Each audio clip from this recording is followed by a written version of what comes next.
The community's secretary, Eric Pickles, has given the go-ahead to plans to put low-level radioactive waste into a landfill site at Kings Cliffe near Peterborough. The decision follows a 2-year standoff between the waste company and local campaigners. Mike Sargent reports. Kings Cliffe, a quintessential English village with its bubbling brooks and charming lanes. But just a mile away, this. The landfill site that will accept the low-level radioactive waste. As the UK's old nuclear power stations are dismantled, all the rubble and earth will have to go somewhere. Campaigners are just not convinced it's safe to bring it here. We think the government should have a proper strategy in place for dealing with low-level nuclear waste. It is going to be an ever-growing problem as the old generation of nuclear power stations are decommissioned. But you've got to have a proper strategy to deal with it. You can't go around the country looking for a sort of random landfill and dumping it there.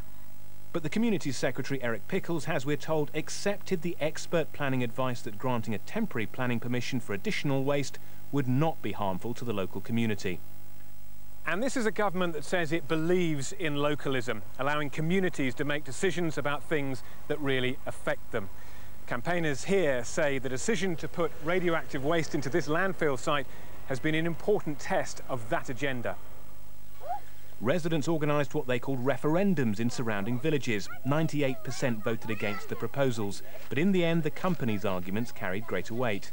The studies that have been scrutinised by the Environment Agency show quite clearly that the levels of radiation associated with this are absolutely tiny and less than 1% of what we're naturally exposed to every day.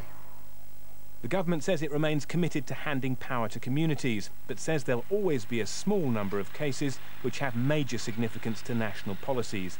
The residents here, though, won't be keen to accept that. Mike Sargent, BBC News, Kings Cliffe.